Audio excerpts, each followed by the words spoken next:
to the big vision of Buddhism, which is that we have a connection with all living beings. And by opening ourselves up at this point, we're also naturally correcting our motivation, because as soon as we open ourselves up to thinking about all sentient beings or all living beings, we're also reducing the things that really cause us a lot of suffering, which is our attachment to what Khenpo calls our selfishness. He always talks about things as being selfish. And when he says that, what he means is that when we don't have a sense of openness and connection and interbeing, not only do we lose out on the benefit of the amazing things that are happening around us, but we also lose out on seeing, in some ways, the incredible richness of our own life and our own possibilities for connection. So the first time we say the prayer, we recite this 3 times. You can think about correcting the actions of your body. So you're thinking about bringing your body, awareness to your actions of your body, and how all actions radiate out from yourself. When you say the prayer of the 4 boundless qualities, the second time you can correct your motivation and generate bodhicitta, which is the mind of enlightenment, the mind of great compassion, the warm-heartedness related to your activities of speech. And when you recite it the 3rd time, you can correct it on the level of mind, on the level of all your mental formations and all of your concepts and thinking. And this formulation in Buddhism happens over and over again. If you're practicing Nundro, whenever you're taking the empowerments and you say Om, Ah, Hong, you're immediately connecting also with Om, the nature of the body, Ah, the nature of your speech, Hong, the nature of your heart and your mind. So when you're practicing the 4 immeasurables, you can immediately connect with this great openness, with your sense of bodhicitta and your Buddha nature inside of yourself, just through practicing your prayer. So at all levels of Buddhism, from beginners all the way up to Dokchen masters, they recite this prayer all throughout their practice. And we'll find it again in our Tara Sahana. So doing that, let's practice pray the prayer of the 4 boundless qualities together. May all sentient beings have happiness and the causes of happiness. May they be free from suffering and the causes of suffering. May they never be apart from the sublime bliss that is free from suffering.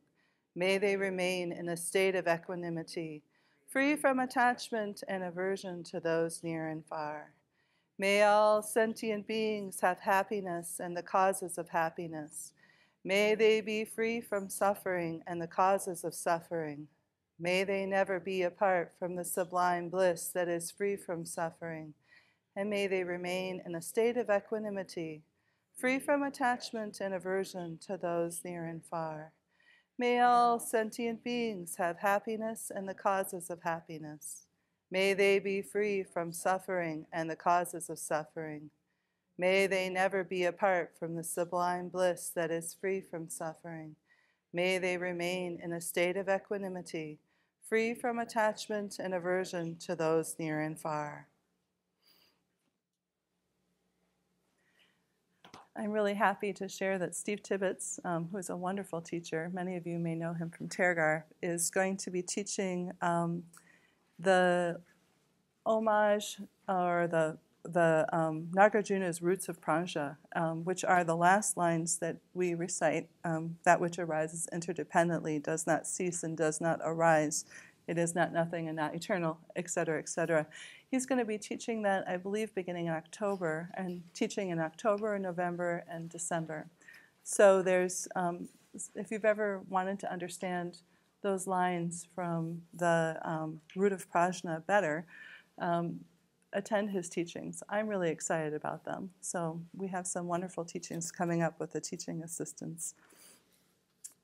Okay, so we're going to practice White Tara together. And I already asked a few people in here if they've ever practiced White Tara or practiced with a Yidam deity before, and they haven't. So what I'm going to do is teach the practice text, the sadhana, more fully today, because we're going to be practicing it together today, and then also on June 14th, June 21st, and then also July 19th. Each time we'll come and we'll practice White Tara when I'm teaching over the next couple of Sundays. And we'll also kind of have a discussion about the feminine principle in Tibetan Buddhism, about wisdom, sort of the Prajnaparamita, and looking at some different forms of the feminine in Buddhism. But each time we'll practice White Tara. And since this is our first time in this teaching cycle practicing White Tara again, I think we'll just go through the sadhana today really carefully and take a lot of time for practice.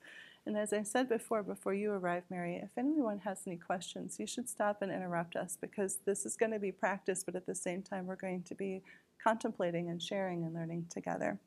So you have the sadhana in your folders. It looks like this, if you haven't found it.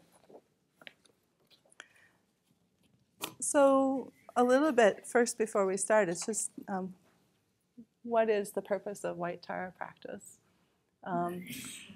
White Tara practice was the main Yidam deity, or the main deity of choice for many great masters in Tibet. Nagarjuna was one of his main practices, as well as Atisha. And more recently, Dilgo Khyentse Rinpoche, who's a great teacher, this was one of his main practices that he practiced in a retreat over 7 times, and also gave many, many, many empowerments. It is practiced in all 4 lineages of Tibetan Buddhism, and Tara is pretty much universally loved by all different level of practitioners, because we really need the mother energy. We really need the energy that is embracing of everything that arises, that has a tremendous loving kindness for everything that arises, that has tremendous compassion for everything that arises. So this is going to sound a little bit like a non sequitur, but yesterday I was outside, and we're in Minnesota right now, and as you know, and we go through these really long winters. And right now we are in like the fullness of the season. June is such an amazing time because there's so many flowers in bloom. In our neighborhood, the cottonwood trees are sending out their shoots and their seeds like crazy everywhere. And yesterday I was in my garden and I saw these giant bumblebees going into my pea plant flowers. And these bumblebees are huge. They weigh a lot, and these flowers are tremendously delicate. But the flowers are just yielding, and they're going in there, and the bumblebees are just digging out all the nectar and the pollen and all that stuff. And they're just going for it because they want to go back and take care of their hive and create this amazing nectar like honey. And I was looking at that, thinking about how in nature, especially with these bumblebees, they have absolutely no problem going for what they need to nurture themselves and their families. And these flowers, of course, because of their interdependence, are very happy to share their pollen, and very happy to share all this because it helps everything bloom, everything become incredibly abundant. So one of the things about White Tara practice is it reminds me a little bit of this season right now, is that whatever we really need, Tara has an aspiration to provide it to us. And not only provide it on a minute level, but provide it on the ultimate level, the most abundant level you can possibly imagine. And that's one of the things that you see right away if you look at her picture, is that her right hand is over her right knee, and it's completely open, and it's in what's called the gesture, or the mudra, of generosity. And on that hand, she actually has an eye. The reason she has 7 eyes. She has an eye on each of her palms. She has an eye that's on each of the soles of her feet, and then she has 3 eyes. She has her 2 eyes that we have, and then she has a dakini eye, or what's called the eye of wisdom, that is vertical in the center of her forehead. And so why does she have these 7 eyes? I mean, why is she not satisfied with 2? But these 7 eyes of wisdom, some of the most sensitive parts of our body are the palms of our hands and the soles of our feet. She has eyes that see duality, which is her 2 eyes, and then she has what's an eye of wisdom that sees the nature of the ultimate reality all at the same time. But she has an eye in her palm, and so her palm, with the generosity of these eyes, symbolizes seeing exactly what people need and being able to willing to grant it to them. just like those flowers are completely open and yielding to these giant bumblebees and making a connection with them and granting them whatever they need to do their bumblebee business.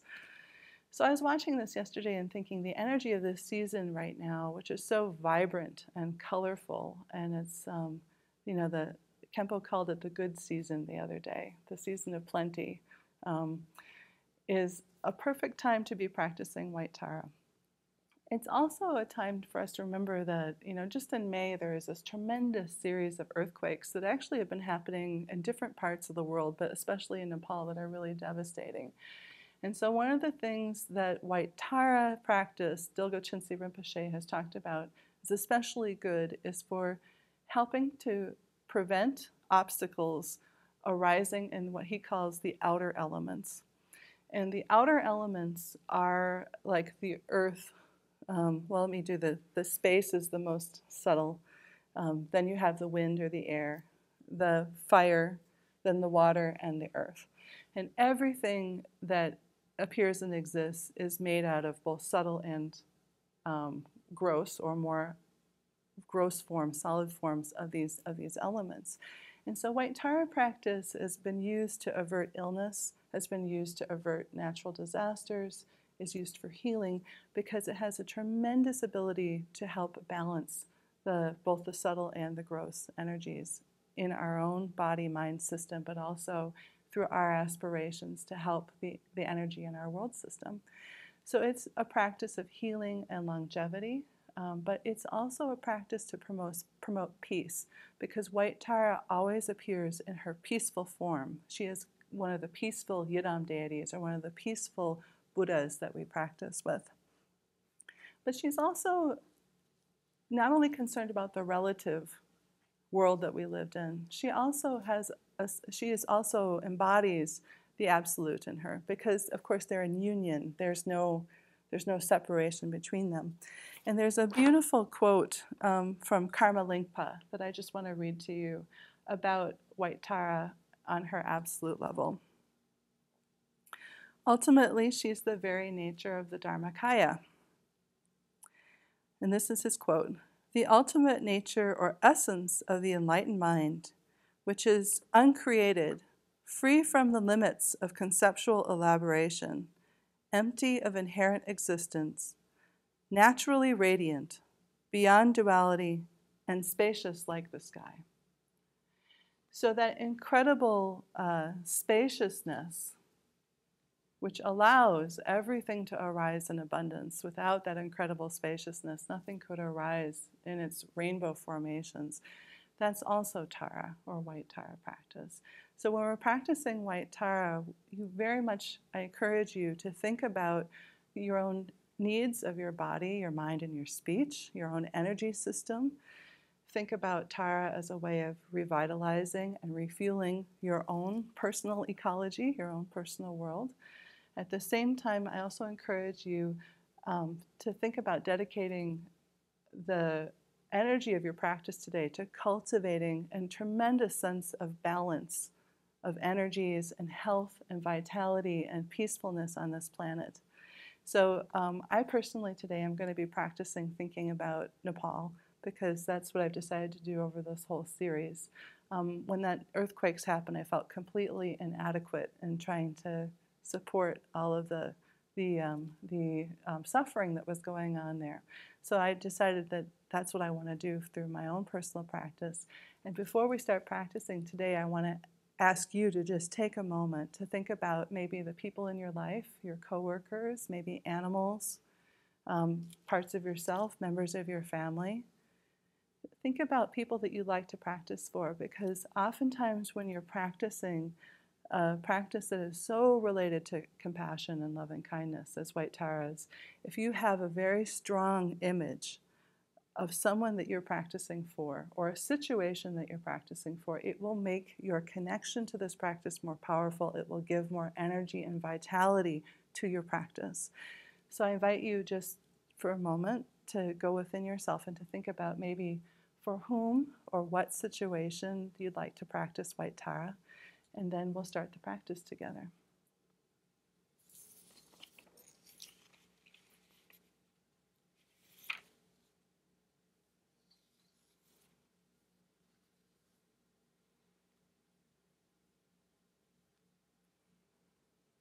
So the practice of noble wish-fulfilling white Tara begins by we take refuge. And let's talk a little bit about refuge for a moment. We've probably many seen the refuge trees where you have the Buddha sitting in there, and then around it are all sentient beings. So if you're practicing Nundro, you may think about placing your family members. You may think about placing people that you don't know, and you may think about placing your enemies all sitting with you in front of this refuge tree. I'd like to invite you right now to think about teachers, spiritual teachers, anyone who has made a great difference in your life in helping you to awaken to your innate joy, your innate wisdom. I'd like you to invite them to come into your mind right now before we take refuge. I'd like to invite you to think of maybe Khenpo Sherab Sangpo, who's in Germany, who's a shared teacher of us all. If you have other spiritual lineages, think about those teachers coming in.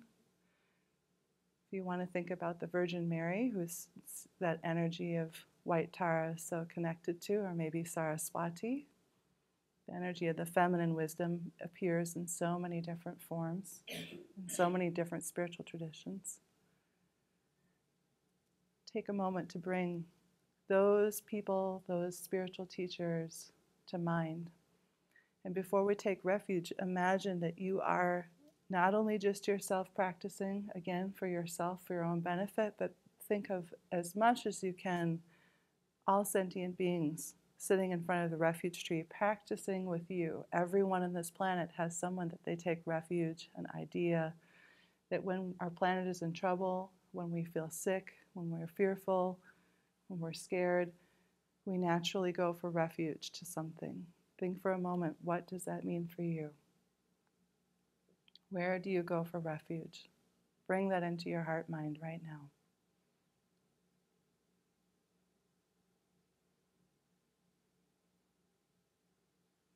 Take a moment to connect with the faces of your teachers. If you think of them, their energy is here.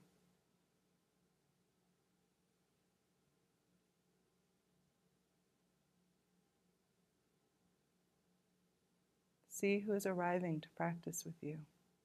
Notice it. People will come into your mind. It means they want to practice with you. Maybe you have friends who have recently died. And you're thinking about them and hoping that their journey is a good one right now. Maybe you have friends who are ill.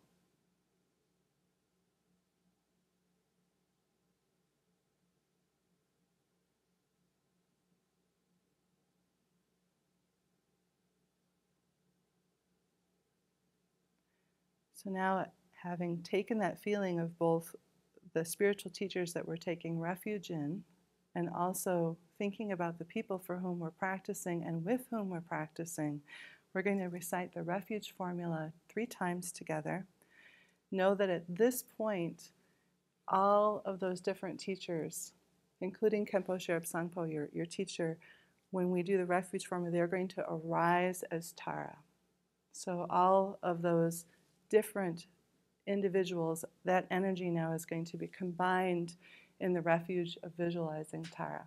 So as much as you can, visualize Tara in front of you at this point. If you can't visualize her whole form, maybe just think about maybe her hand with the eye that sees everything, and know that that's enough of the refuge to visualization, whatever you have. Allow that to arise. Visualize her in front of you, and at this point, let's recite the refuge formula together 3 times. It starts with I and all sentient beings. I and all sentient beings take refuge in the Buddha, Dharma, Sangha, Tara, and her mandala. I and all sentient beings take refuge in the Buddha, Dharma, Sangha, Tara, and her mandala. I and all sentient beings take refuge in the Buddha, Dharma, Sangha, Tara, and her mandala. So at this point, we've entered the mandala of Tara. And her mandala is a place where everything is welcome. And so imagine that you've entered a space where everything that you wish to offer, all of your sadness, all of your joy, everything at this point we can offer in the mandala, we can connect to. She is a Buddha that has tremendous eyes of loving kindness. So she sees everything about you and everything about the situation that you're practicing for, and she accepts it, just like a mother. She'll take it into her heart, and she will bring out the energy of loving kindness and acceptance that's within you, so that you can share that with the person that you're practicing for, with yourself and with others. And that's her mandala. So now we've entered into her mandala, and at this point we're going to generate bodhicitta again, and we're going to recall again, why are we practicing? We want to obtain the state of perfection to benefit all living beings, so that all of our energies of our voice, our energies of our body, our energies of our mind enter the state of perfection where we can do whatever we can do. We offer it compassionately with loving kindness, and we offer it freely with great equanimity to all living beings. So that is the state of perfection, which is the immediate spontaneous arising of the expression of loving and kindness in this world, without preference, with great equanimity for all living beings. So we're going to generate bodhicitta 3 times. For the benefit of all sentient beings, in order to obtain the state of perfection, I shall practice the sadhana of Tara. For the benefit of all sentient beings, in order to obtain the state of perfection, I shall practice the sadhana of Tara. For the benefit of all sentient beings, in order to obtain the state of perfection, I shall practice the sadhana of Tara. And at this point, we're going to pray the prayer of the 4 boundless qualities. Remember, there are 2 types of bodhicitta. The first one is aspiration or wishing. And the prayer of the 4 boundless qualities is the state where we bring together our best aspirations, our best wishes. And then the second state of bodhicitta is actually what's called action or application bodhicitta, which is where we actually can put that into action and do it. But we need both. We need to have the state of aspiration so that we recognize, practicing on our cushions, what it is that we want to be in the world. So that when that situation arises, we recognize it immediately and can put it into action. So right now, we're going to practice the application side of bodhicitta. And we're going to, again, why are we doing this? To obtain the state of perfection. What is the state of perfection? It's aspiring to be able to help all living beings with compassion, just like Tara. So we're going to keep that in mind, and we're going to pray the prayer of the 4 boundless qualities again 3 times. May all sentient beings have happiness and the causes of happiness. May they be free from suffering and the causes of suffering. May they never be apart from the sublime bliss that is free from suffering. May they remain in a state of equanimity, free from attachment and aversion to those near and far. May all sentient beings have happiness and the causes of happiness. May they be free from suffering and the causes of suffering. May they never be apart from the sublime bliss that is free from suffering. And may they remain in a state of equanimity, free from attachment and aversion to those near and far. May all sentient beings have happiness and the causes of happiness. May they be free from suffering and the causes of suffering. May they never be apart from the sublime bliss that is free from suffering. And may they remain in a state of equanimity, free from attachment and aversion to those near and far.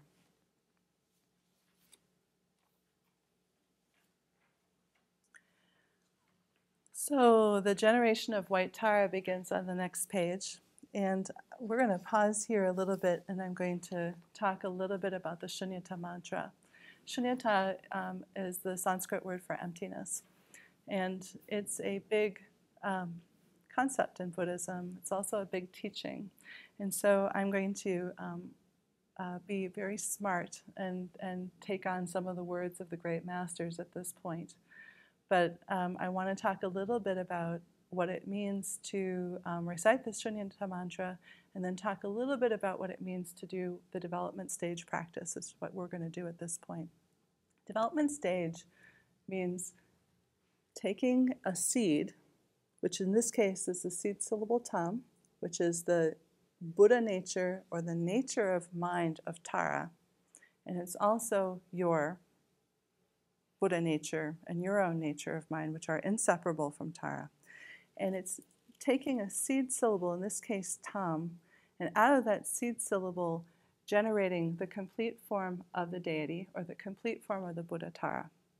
And then completing that by, after you have practiced her mantra, which is her energy in the form of sacred speech, you've practiced her body, which is her sacred form of her appearance, and you've brought those in union, recognizing that she arising in your mind is the same as a rising of your own Buddha nature in the Dharmakaya. When you bring all those things together, then you have practiced the Om, the Ah, and the Hung, the three natures that we have, indivisible in one. So that's the purpose of the development stage, is to use a sacred object of concentration to combine your body, speech, and mind in a state of perfection and in a state of absolute loving kindness and compassion. So that's the development stage.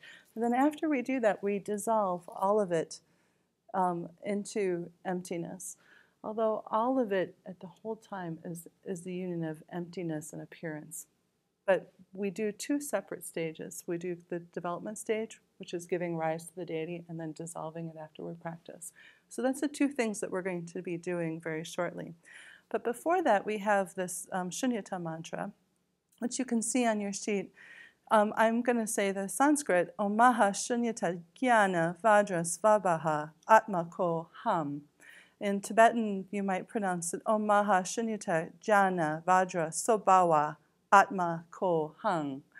And I'm going to tell you a little bit about what each of those words means, so that it's that you can bring wisdom and intelligence to your practice.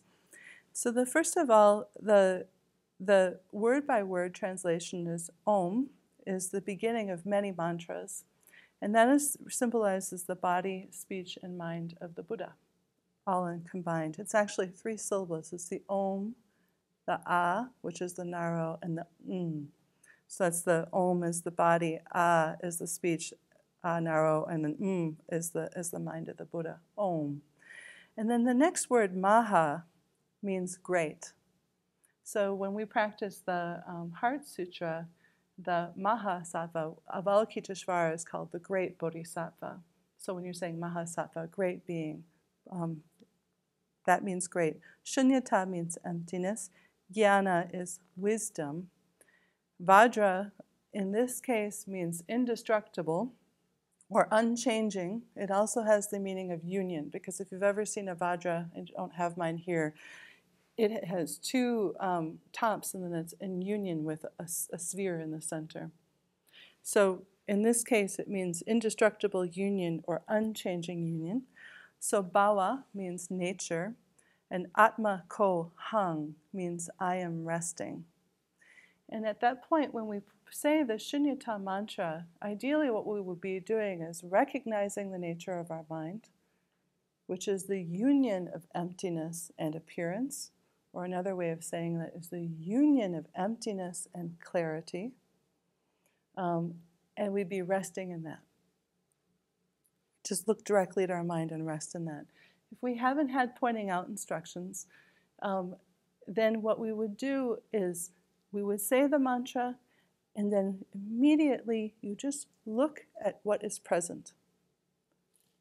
And as one of my teachers, Dilgo Khyentse Rinpoche, instructed us, if Santa Monica arises, you stay with Santa Monica. If then San Jose comes in, then move to San Jose. But all you need to do is, he says, you rest in whatever is arising in the moment after you say that mantra, and you rest with it by looking at it with your clarity, which is your ability to know, your ability to recognize, in union with emptiness, which allows everything to appear.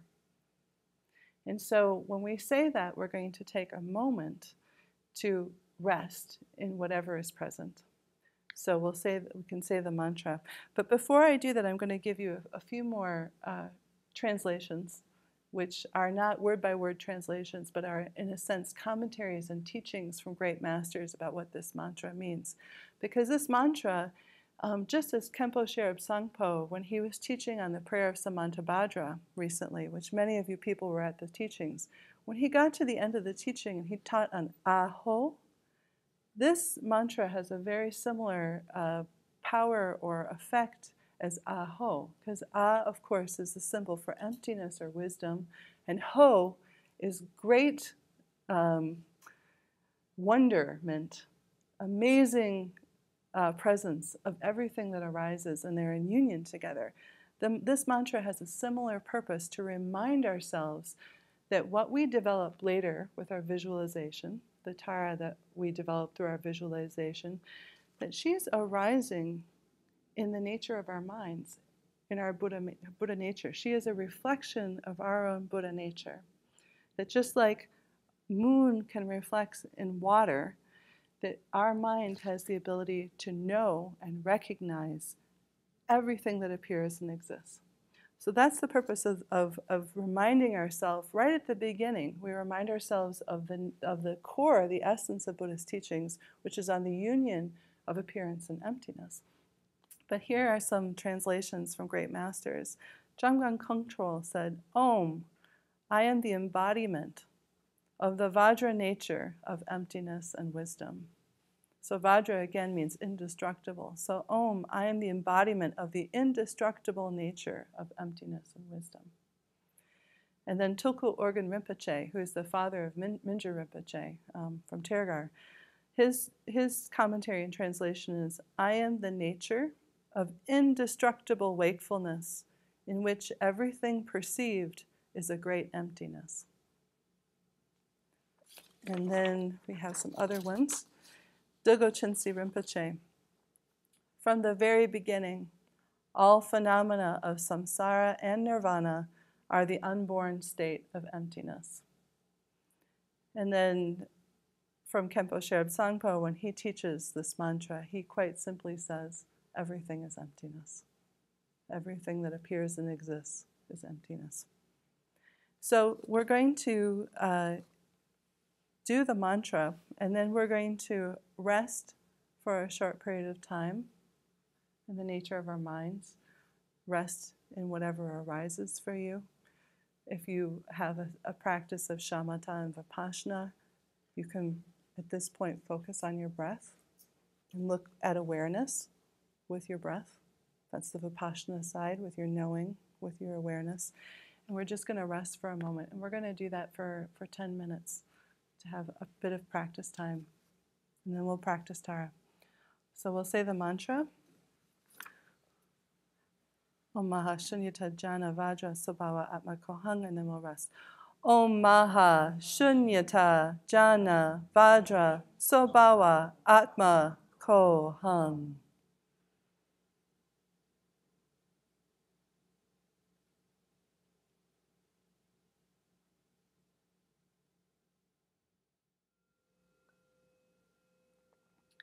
Immediately out of that open spaciousness arises Tara in the next section.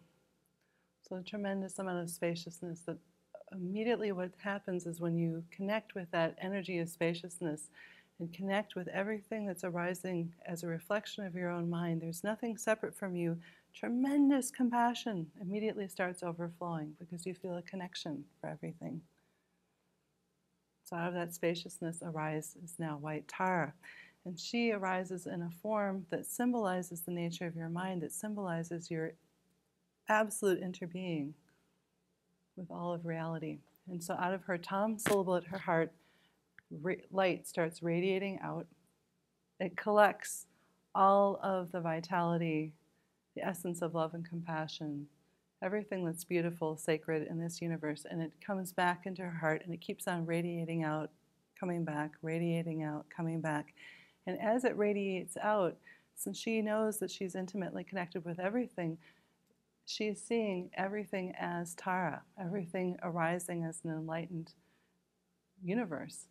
She sees her connection to everything, and so then anyone who makes a connection with her energy can revitalize themselves through this action of radiating out love and compassion, radiating out healthy vitality elements, radiating back in. So in the next section, that is the mantra recitation, longevity practice, and the healing activities that we're going to be doing is after we generate the deity, is imagining this light radiating out of this beautiful Tam syllable, which is down here at the bottom. And the Tam syllable is like her Buddha nature. It represents the nature of her mind. So it's like the seed out of which her entire being, her entire Buddha figure unfolds. So imagine that radiating out of Tara as far as rainbow light coming out of the Tam syllable in her heart. And if you can only visualize the Tam syllable, for example, and visualize this rainbow energy radiating out and touching you and all sentient beings, that's perfectly fine. If you can visualize the Tam syllable in her heart with all of white Tara doing these healing activities, that's wonderful as well. But whatever you get, the most important part is having a sense of connection with the actual energy of the practice, which is this great equanimity, unbiased love and compassion, unbiased wishing to deliver whatever human beings who are suffering need. So please, whatever you do during this section, connect with that sense of being connected with that energy and that you aren't separate from it. That's the nature of your mind. That's naturally what Buddhas do, is express loving kindness and compassion. You're the same way. When we're all healthy and balanced, we naturally want to grab the person who's about to fall in front of us. We just reach out and grab them and help them. There's no doubt about it. I've seen all of us do it in different ways. We reach out and help. That's the energy of Tara, reaching out and grabbing and helping in any way possible. So we're going to now read the front generation. And as we read it, it tells you exactly what to visualize. And you also have the picture of white Tara. And then after we do the front generation, the next thing that we do is offer up the seven-limb prayer. And essentially what this is after you invite a very important guest, like a Buddha, to come and be present in front of you, you want to do a little form of offering praises. And so the first thing you say is, I need you here because I need your support. And so offering the seven-limb prayer is that we're asking for their support. I'm going to prostrate in front of you to honor you. I'm going to honor your Buddha nature, honor your wisdom. And then I'm going to tell you that I haven't been the best person I could be. So I'm going to do a little bit of confession. You're going to tell me that I accept you as you are and that you are freed. And then we're going to perform a little bit of Guru Yoga, which is merging our mind with Tara. And at that point, then we'll go into the mantra. Okay, so after we visualize Tara and invite her here, we do the seven-limb prayer, and then immediately we go into the mantra and the healing activities. So let's do the generate the deity, and then offer up the seven-limb prayer together. In the space before me appears a white lotus with a moon disk upon it. The love and compassion of all the enlightened beings appear from this as noble wish-fulfilling Tara. She sits on a lotus and moon cushion, a luminous moon halo at her back. Youthful and radiant, her right hand gestures in an invitation to liberation. Her left hand, holding an udpala flower, indicates the protection of the three jewels, giving courage and assurance to those dominated by fear. I bow down in body, speech, and mind. I present offerings both actually arranged and mentally created. I purify all deluded actions. I rejoice in all pure activities. I request you to remain until total enlightenment. I request your wise and compassionate guidance. I dedicate my merit for the benefit of all beings. Now what happens next is that you've just made your request to Tara, and you say, I request your wise and compassionate guidance.